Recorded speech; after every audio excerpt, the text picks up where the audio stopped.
وَأَنَّ الْمَسَاجِدَ لِلَّهِ فَلَا تَدْعُوا مَعَ اللَّهِ أَحَدًا۔ اب دیکھیے ہمارے یہ فرشتے یہاں بیٹھے ہیں نا، ہم کہہ سکتے ہیں ذرا بھائی میرا یہ کام کر دینا؟ نہیں کہہ سکتے۔ جبرائیل کو پکار سکتے ہیں، اے جبرائیل ذرا میرا یہ کام کر دینا؟ نہیں، وہ عالم غیب کی شے ہے۔ کسی ولی اللہ کی روح اس کو پکار کر کہنا کہ میری یہ مشکل دور کر دے؟ نہیں، اللہ سے کہیں، اللہ کو پکارے، اللہ جس کے ذریعے سے چاہے آپ کی ضرورت پوری کر دے۔ اس ضمن میں میں کہوں گا کہ شاہ ولی اللہ دہلوی نے ایک بات کہی ہے، اگرچہ مجھے اس کی کوئی دلیل اپنے طور پر انڈیپینڈنٹلی کتاب و سنت میں نہیں ملی ہے، لیکن شاہ صاحب کا ایک مقام مرتبہ ہے جو میری نگاہ میں بہت بلند ہے۔ میرے نزدیک دو عظیم شخصیتیں عالم اسلام کی، امام ابن تیمیہ اور امام غزالی کو جمع کریں تو شاہ ولی اللہ بنتے ہیں۔ اتنی عظیم شخصیت۔ انہوں نے یہ لکھا ہے کہ جو اللہ کے برگزیدہ بندے ہوتے ہیں، اولیاء اللہ، اللہ تعالیٰ ان کی ارواح کو ان کے فوت ہونے کے بعد ملائکہ کے طبقہ اسفل میں شامل کر دیتے ہیں، اور وہ بھی جس طرح وہ ملائکہ اللہ کے احکام کی زمین میں تنفیذ کر رہے ہیں وہ بھی اسی کام میں لگ جاتے ہیں۔ میں نے عرض کیا کہ میرے پاس انڈیپینڈنٹلی کوئی دلیل نہیں ہے اس کے حق میں، لیکن شاہ صاحب کا فرمانا خود میرے لیے ایک درجے میں دلیل ہے۔ لیکن یہاں ایک تو یہ نوٹ کرنے کا، ملائکہ کا طبقہ اسفل، ملائکہ کا سب سے نچلا طبقہ، اور اللہ کے حکم کی تنفیذ کرتے ہیں تو فرشتے کر رہے ہیں، وہ بھی ہوں، ہمیں سے کیا غرض ہے؟ ہم نہ فرشتے کو پکار سکتے ہیں اور نہ کسی ولی اللہ کو پکار سکتے ہیں۔ پکارو اللہ کو۔ قال ربکم ادعونی استجب لکم ان الذین یستکبرون عن عبادتی سیدخلون جہنم داخرین۔ تمہارا رب کہتا ہے مجھے پکارو، مجھ سے مانگو، میں تمہیں دوں گا، تمہاری دعا سنوں گا، قبول کروں گا، اور جو بربنائے تکبر مجھ سے نہیں مانگتے وہ جہنم میں داخل ہوں گے، ذلیل و خوار ہوں گے۔ حضور نے ایک بات مجھے متن یاد نہیں ہے، بہت پیاری فرمائی، دیکھو انسانوں سے تم مانگتے ہو کچھ تو ایک دفعہ تو اس کے ماتھے پر تیوری پر بل پڑ ہی جاتا ہے، یہ کیوں میں نے سامنے ہاتھ سوال کیا، کیوں مجھے اس سے مانگ رہا ہے، چلیے بعد میں کچھ وہ دے ہی دے، کہ ناگوار گزرتا ہے۔ ارے اس سے مانگو جو کہتا ہے کہ مجھ سے مانگو اور میں دوں گا، اور نہ مانگنے پہ ناراض ہے، اس سے نہیں مانگتے۔ رات کے آخری ساعتوں میں، یا جسے آپ کہتے ہیں small hours of the morning, حدیث میں آتا اللہ نزول اجلال فرماتے، جس کو ہم نہیں جانتے کیسے نزول ہوتا ہے، ذات باری تعالیٰ اس کے متعلقات کے بارے میں جو بات آ گئی قرآن میں حدیث میں وہ ہم مانتے ہیں، کیسا یہ ہم نہیں جانتے، اس کا ہاتھ ہے کیسا ہے ہم نہیں جانتے، اس کا چہرہ ہے کیسا ہے ہم نہیں جانتے، اس کی ساکھ ہے، اس کی پنڈلی ہے کیسی ہم نہیں جانتے، وہ سنتا ہے کیسے سنتا ہے ہم نہیں جانتے، کیا اس کے کان ہیں، کیا اسے بھی ساؤنڈ ویوز کی ضرورت ہے سننے کے لیے، وہ دیکھتا ہے کیسے دیکھتا ہے ہم نہیں جانتے، وہ اترتا ہے کیسے اترتا ہے ہم نہیں جانتے، جو قرآن میں آ گیا حدیث میں آ گیا مان لیجئے بس، باقی یہ متشابہات میں سے ہے، اس کی کھود کرید میں پڑو گے تو فتنے میں مبتلا ہو جاؤ، ابتغاء الفتنۃ وابتغاء تاویلہ۔ لہذا حدیث میں آتا ہے کہ رات کے آخری ساعتوں میں اللہ سمائے دنیا تک نزول فرماتے ہیں، اور پھر ندا لگتی ہے حل من سائل فاعطیہ، ہے کوئی سوال کرنے والا مانگنے والا کہ میں اسے دوں، حل من مستغفر فاغفر لہ، ہے کوئی گناہوں کی معافی چاہنے والا کہ میں اسے معاف کر دوں۔ ہم انٹا غفیل سو رہے،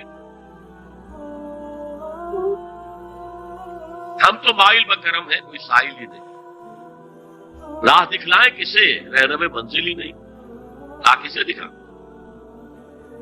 اللہ کے راستے پر چلنے کا فیصلہ کرو، اللہ کی راہ میں جہاد کا فیصلہ کرو، پھر اللہ راستہ کھولے گا۔ والذین جاہدوا فینا لنہدینہم سبلنا، وہ لوگ کہ جو ہمارے راستے میں جہاد کریں، محنت کریں، مشقتیں کریں، ہم لازماً ان پر اپنے راستے کھولتے چلے جائیں۔ اور دعا شرک فی الدعا، مانگو صرف اللہ سے، اللہ سے، اللہ سے، وہ چاہے کسی فرشتے کے ذریعے، چاہے کسی فوت شدہ ولی اللہ کی روح کے ذریعے سے، چاہے کسی کو بھی نہیں، براہ راست اپنے حکم سے، اس کی تو قدرت ہے، جو چاہے کرے، کن فیکون، وہ جیسے بھی ہو وہ آپ کی ضرورت پوری کرے گا۔ وہی ہے جو کہ مشکلات کو حل کرنے والا ہے، وہی ہے کہ رزق دینے والا ہے، وہی ہے جو مرض سے شفا دینے والا ہے۔ پکارو اسی کو، مانگو اسی سے۔ اب آئیے، کچھ مراسم عبودیت ہوتے ہیں، مراسم رسم کہتے ہیں کسی چیز کی ظاہری شکل کو۔ رہ گئی رسم ازاں روح بلالی نہ رہی، فلسفہ رہ گیا تلقین غزالی نہ رہی۔ یہ قرآن کا بھی ہم اسے رسم الخط کہتے ہیں، رسم الخط، اور یہ حضرت عثمان کے زمانے میں فائنل ہوا ہے کہ یہ اس طریقے سے لکھا جائے۔ تو عبدیت کے اظہار کے لیے کچھ رسومات ہیں، جس میں سے ایک پر گفتگو ہو چکی، قنوت، والقانتین والقانتات۔ یہ جو ہے اللہ کے حضور میں چاہے ہاتھ باندھے چاہے ہاتھ کھلے، لیکن ذرا جھک کر گردن میں خم کر کے کھڑے ہونا۔ یہ نماز کے اندر جو قنوت ہے، یہ قنوت ہے، یہ بھی اپنی عاجزی کا اظہار ہے، عجز اور تذلل۔ وہ جو ابن قیم کی میں نے ڈیفینیشن آپ کو بتائی، العبادت تجمع اصلین، غایت الحب وغایت الذل والخضوع، حد درجے میں اللہ کے سامنے بچ جانا، جھک جانا، گر جانا۔ رکوع، سجدہ اللہ کے سوا کسی کے لیے نہیں۔ اور اس معاملے میں دین محمدی جو اپنی تکمیل کو پہنچ گیا، الیوم اکملت لکم دینکم واتممت علیکم نعمتی ورضیت لکم الاسلام دینا، حضور کی بعثت سے قبل سجدہ تعظیمی جائز تھا۔ کسی شخص کی تعظیم کے لیے، اس کی عزت کے لیے اس کے سامنے سجدہ جائز تھا۔ حضرت یوسف کے سامنے ان کے والدین اور 11 بھائی سجدے میں گر گئے۔ بچپن میں خواب دیکھا تھا، اور 40-50 سال بعد اس کی تعبیر بالفعل ایک اس واقعے کے طور پر سامنے آ رہی۔ سجدہ کرنا، جھکنا، سجدہ کرنا، یہ جائز تھا سجدہ تعظیم۔ حضور پر شریعت مکمل، توحید مکمل، اب ہر نوع کا سجدہ حرام مطلق ہے سوائے اللہ کی کسی کو۔ ہمارے مسلمانوں نے بھی اپنے دور ملوکیت میں سجدہ تعظیمی شروع کرا، عدالت کے اندر بادشاہ کے دربار میں جا رہے ہیں تو سجدہ، سر جھکا کر رکوع کی حالت میں۔ یا آپ کے پڑوس میں جو حیدرآباد کی ریاست تھی، سلام کیسے کرتے تھے، کتنے جھکتے تھے، اور پھر وہ جھک کر وہ سلام ہو رہے۔ یہ مشرکانہ فعل ہے، مغلیہ دربار میں بھی تھا۔ شیخ احمد سرہندی رحمت اللہ علیہ نے کہا غلط ہے، حرام ہے، جائز نہیں۔ دربار میں شکایت پہنچ گئی، آخر مخبری کرنے والے بھی تھے، حاسد بھی تھے، وَمِن شَرِّ حَاسِدٍ إِذَا حَسَدَ، طلبی ہو گئی، بلایا گیا، دربار میں حاضری،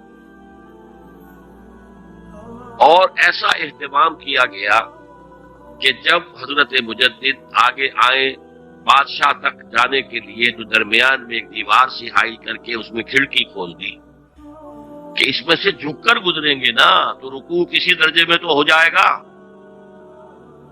رکوع بھی سجدے ہی کی ایک شکل ہے، سجدے کا ہاف کہہ لیجیے، لیکن یہ کہ جب آیات سجدہ آتی ہے قرآن مجید میں، وہ عام نمازوں میں دیکھتا ہوں کہ وہ آیات سجدہ والی آیات پڑھی نہیں جاتی، حالانکہ ان کی ایک خاص کیفیت ہے۔ تراویح میں تو پڑھی جاتی ہے، لیکن پہلے بتا دیتے ہیں کہ یہ دوسری رکعت میں یا پہلی رکعت میں سجدہ آ رہا ہے تو لوگ تیار ہوتے ہیں۔ رکوع بھی اگر فوراً ہو جائے آیت سجدہ کے بعد تو اس سے بھی اس سجدے کا حق ادا ہو جاتا. بہرحال حضرت شیخ مجدد رحمت اللہ علیہ دربار میں آئے تو اس کھڑکی میں سے پہلے پاؤں گزارے پھر اپنا سر نکالا. پھر جیل میں ڈال دیے گئے کوئی پرواہ نہیں. حاضر ہوا میں شیخ مجدد کی لحد پر، وہ خاک کے ہے زیر فلک مطلع انوار، گردن نہ جھکی جس کی جہانگیر کے آگے، جس کی نفس گرم سے ہے گرمی احرار. وہ ہند میں سرمایہ ملت کا نگہباں، اللہ نے بر وقت کیا جس کو خبردار. دین الہی دین محمدی کے خاتمے کا اعلان تھا. اب بڑے بڑے مولویوں نے یہ اکبر کو سبق پڑھایا تھا، بڑے مولوی، درباری مولوی، انہوں نے سبق پڑھایا تھا. اللہ کا ایک دن 1000 برس کا ہوتا ہے، اور اللہ کا ہر معاملہ 1000 سال تک ہوتا ہے. اب 1000 سال ہو گئے محمد کی رسالت کو، ان کی رسالت کا دور ختم صلی اللہ علیہ وسلم. اب دوسرا 1000 سال، اسی لیے الف ثانی کہتے ہیں نا، الف ہزار کو کہتے ہیں الف ثانی. یہ دوسرا 1000واں سال جو شروع ہو گیا ہے، اس میں ایک نئے دین کی ضرورت ہے. وہ دین اکبری ہے، دین الہی ہے. اور دین الہی کیا تھا؟ یہ ایک بہت بڑی سیاسی تدبیر تھی، اصل میں بہت بڑی سیاسی تدبیر، اور اس کا ظہور بعد میں بھی ہوا ہے ہندوستان کی سرزمین میں. وہ یہ کہ ہندوستان کی ترقی میں جو چیز سب سے بڑی رکاوٹ ہے وہ مذہبی اختلافات ہیں. لہذا ایسا کرو سارے مذاہب جو ہیں اسے ہاون دستے میں ڈالو، کوٹ کوٹ کے چورا چورا کر کے بناؤ صفوف، اور یہ مذہب سب کا ہو جائے تو مذہبی اختلافات ختم ہو جائے. دوسری بات ان کی سمجھ میں یہ آ گئی کہ اصل میں اختلاف رسالت اور شریعت کی بنیاد پر ہوتے ہیں. لہذا دین الہی بس خدا کو مانو، بس رسالت وغیرہ کو چھوڑو. خدا تو سب کا رب ہے، اسے آپ پرماتما کہہ لیں، مہادیو کہہ لیں، جو چاہے کہہ لیں، اللہ کہہ لیں، رام کہہ لیں. قل ادعوا اللہ والرحمن ایما تدعوا فلہ الاسماء الحسنی. قرآن کہتا ہے تم اللہ کہہ کر پکار لو یا رحمان کہہ کر پکار لو، جس کو بھی تم پکار رہے ہو یہ جان لو کہ تمام اچھے نام اسی کے. یہ فلسفہ تھا بہت گہرا. وہ جاہل تھا، ان پڑھ تھا، لیکن بہت بڑا سیاستدان تھا اکبر، اس میں کوئی شک نہیں. لیکن یہ کہ اگر ایک حکومت اور جو سب سے بڑا مغل اعظم جس کو کہتے ہیں، اس کے زمانے میں مسلمانان ہند جو ہے سیاسی اعتبار سے اپنے عروج پر تھے، لیکن دینی اعتبار سے پاتال کا معاملہ آ گیا تھا. دین محمدی ختم. 1000 سال کا ایک دن ہے اور وہ ختم ہو چکا. اللہ نے اٹھایا مجدد الفسانی رحمت اللہ علیہ، اور ان کی درویشانہ مساعی کے ذریعے سے. اب دیکھیے اس زمانے میں تصوف کے ذریعے سے سب سے بڑا شرک آ رہا تھا. وحدت الوجود کی ایسی تعبیرات ہو رہی تھی جو ہماؤست بن گئی تھی. ہماؤست اور وحدت الوجود کے درمیان تو زمین آسمان کا فرق ہے. ہماؤست میں کائنات حقیقی ہے، خدا اس میں حل ہو چکا ہے، اس کے اندر ظاہر ہو گیا. اور وحدت الوجود میں وجود حقیقی صرف اللہ کا، اس کائنات کا وجود کوئی ہے ہی نہیں حقیقت میں. لیکن یہ ختم ہو رہا تھا.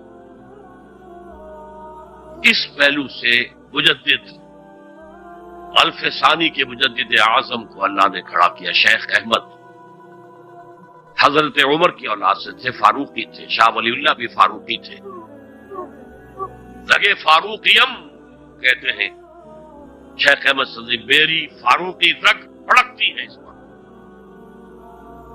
اس کے نتیجے میں وہ دین الہی کا خاتمہ ہوا. بعد میں ہمارے ہاں یہ آیا ہے ہندوستان میں برہمو سماج، برہمو سماج. اور گاندھی جی بھی اسی فلسفے کے قائل تھے، وحدت ادیان کے. اور یہ سیاسی اعتبار سے بہت اونچی ذہنی سطح کی غمبازی کرنے والی بات ہے کہ ہندوستان کے اندر کے یہ مذہبی اختلافات کو اگر ہم کسی طرح کھرل کر کے ختم کر دیں، ہاون دستہ میں ڈال کے کر دیں تو پھر یہ کہ یہاں ترقی ہی ترقی۔ بہرحال سجدہ، گردن نہ جھکی جس کی جہانگیر کے آگے، جس کے نفس گرم سے ہے گرمی احرار، وہ ہند میں سرمایہ ملت کا نگہباں، اللہ نے بر وقت کیا جس کو خبردار۔ تو ہم نے شرک فی العبادت میں پہلے بات کی شرک فی الاطاعت۔ انفرادی سطح پر نفس معبود، اجتماعی سطح پر عوام کی حاکمیت، بدترین شرک اس دور میں، عظیم ترین شرک۔ اتنے بڑے پیمانے کا شرک کبھی نہیں ہوا دنیا میں۔ اس کے بعد شرک فی المحبت، مال کی محبت، تعس عبد الدینار و عبد الدرہم، وطن کی محبت یا کسی اور شے کی محبت، اگر وہ اللہ کی محبت کے برابر بھی آ جائے، بڑھ جائے تو اور بھی بڑی بات کہنی پڑے گی، لیکن ہمارے پاس شرک سے اوپر کی اصطلاح کوئی نہیں۔ پھر شرک دعا، اللہ کے سوا کسی اور سے حاجت روائی کے لیے، مشکل کشائی کے لیے پکارنا کسی۔ پھر شرک فی المراسم العبودیہ، قنوت ہے، رکوع ہے، سجود ہے، یہ ذل والخضوع کی، کسی کے سامنے جھک جانے کی ایک علامت ہے، سمبل۔ اب آخری ہے اس میں اخلاص، اور اخلاص کی ضد کیا ہے؟ ریاکاری۔ کوئی عبادت اگر دکھاوے کے لیے کی جائے وہ شرک، یہ شرک خفی کہلاتا ہے۔ مال کی محبت کا شرک بھی شرک خفی ہے، نفس کی اطاعت کا شرک بھی شرک خفی ہے، اور یہ سب سے خفی شرک ہے۔ حضور نے فرمایا صلی اللہ علیہ وسلم، من صلی یرائی فقط اشرکا ومن صام یرائی فقط اشرکا ومن تصدق یرائی فقط اشرکا۔ جس نے دکھانے کے لیے نماز پڑھی اس نے شرک کر لیا، جس نے دکھاوے کے لیے روزہ رکھا اس نے شرک کر لیا، جس نے دکھاوے کے لیے خیرات کی، صدقات دیے، وہ شرک کر چکا۔ قد اشرکا، قد اشرکا، یہ عربی کے مزاج سے واقفیت ہو، فعل ماضی پر قد جو ہے تو وہ پرفیکٹ ٹینس بن جاتا ہے، کر چکا، وہ شرک میں ملوث ہو چکا۔ من صلی یرائی فقط اشرکا من صام یرائی فقط اشرکا ومن تصدق یرائی فقط اشرکا۔ اور تجزیہ کر کے یہاں تک بتایا کہ اگر کوئی شخص نماز پڑھ رہا ہو اور جب وہ یہ دیکھے کہ کوئی اسے دیکھ رہا ہے تو اپنے سجدے کو طویل کر دے تو یہ شرک ہے۔ فرض کیجئے 5 سیکنڈ کا سجدہ وہ کر رہا تھا، اب اس نے 7 سیکنڈ کا کیا ہے، یہ 2 سیکنڈ کس کے لیے ہے؟ اس ایک سجدے کے 2 مسجود ہو گئے، تو 5 سیکنڈ کا سجدہ تو اللہ کے لیے، 2 اس کے لیے شرک ہو گئے۔ ایک اور بات فرمائی صلی اللہ علیہ وسلم، شرک خفی کو پہچاننا اور دیکھنا اتنا ہی مشکل ہے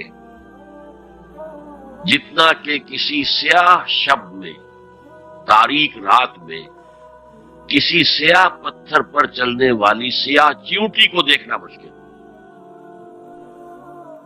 تشبیہ کا بلاغت اور فساد کی انتہا ہے، جیسے میں نے عرض کیا تھا کہ ایک جوڑے کی 2 جوتیوں کے مابین جو مشابہت ہے، امت مسلمہ اور سابقہ امت بنی اسرائیل کی، ان کے اوپر جو حالات وارد ہوئے ان میں وہی مشابہت۔ تاریک شب ہے، سیاہ پتھر ہے، اس پر سیاہ چیونٹی رینگ رہی ہے، اتنا اس کو دیکھنا مشکل ہے اتنا ہی شرک خفی کو پہچاننا۔ کدھر کدھر سے آپ پر حملہ آور ہو جائے گا، کدھر کدھر سے آ کر آپ کی عبادت میں، آپ کی توحید میں نقب لگائے گا، اس کا آپ کو اندازہ ہو نہیں سکتا۔ بڑا مشکل ہے، بہت زیادہ چوکس رہنے کی ضرورت ہے، اور اس کا علاج بتایا گیا ہے خاص طور پر عبادات کے ذکر میں، کہ کچھ نہ کچھ عبادت نفل بھی کی جائے، اور نفل عبادت اس طور سے کی جائے کہ کسی کو پتہ نہ چلے۔ اب ہمارا حال یہ ہو گیا کہ ساری اگر کوئی عشاء کی 17 رکعتیں پڑھتا ہے سب کی سب مسجد میں پڑھتا، حالانکہ صحابہ کے دور میں مسجد تھی فرائض کی ادائیگی، باقی جا کر نماز گھر میں پڑھو گے وہ افضل ہے، اور نوافل تو خاص طور پر اگر کسی کو تہجد کی توفیق ہو گئی ہے تو کسی نہ کسی طرح ڈھڈورا پیٹے گا، اسے جی کیا کرے میں رات کو جاگنا ہوتا ہے، طبیعت جو ہے بڑی بھاری رہتی ہے، ہو گیا اپنا ڈھڈورا پیٹ دیا، تو اس سے تو مرض اور دو حادثہ ہو جائے گا، ریاکاری اور بڑھ جائے گا۔ اسی طریقے سے صدقات نافلہ فرمایا ایسے دو کہ داہنا ہاتھ جو کچھ دے بائیں ہاتھ کو پتہ نہ چلے، کسی کو پتہ نہ چلے، اس سے وہ ریاکاری کی جڑیں کٹتی ہیں، ریاکاری کی جڑیں جو ہیں دل کے اندر سے کٹتی ہیں۔ یہ علاج ہے ریاکاری کا، لیکن ریاکاری شرک ہے۔ اب میں آخری بات پر آ رہا ہوں، آپ نے سوچا ہوگا کہ اس تجزیے کے تحت جو ہر گناہ جو ہے ادنا سے ادنا گناہ بھی شرک ہے۔ فجر کی نماز کے وقت اگر اٹھ کے نہیں گئے اور چادر یا کمبل کو سیدھا کر کے لیٹ گئے تو یہ شرک ہے، پھر کون سے گناہ ہے جو اللہ معاف کرے گا؟ یہ جو میں نے آیت آپ کو 2 دفعہ جو آئی ہے سورہ نساء میں سنائی، ان اللہ لا یغفر ان یشرک بہ ویغفر ما دون ذلک لمن یشاء، اللہ تعالیٰ اس کو تو ہرگز نہیں بخشے گا کہ اس کے ساتھ شرک کیا جائے، البتہ اس سے کم تر جس کو چاہے گا بخش دے۔ تو جان لیجئے یہ جو باریک تجزیہ میں نے کر کے بتایا ہے یہ اپنی جگہ 100% درست ہے، لیکن ان میں جو یہ چیزیں ہیں، کوئی کوتاہی ہو گئی، کوئی گناہ ہو گیا،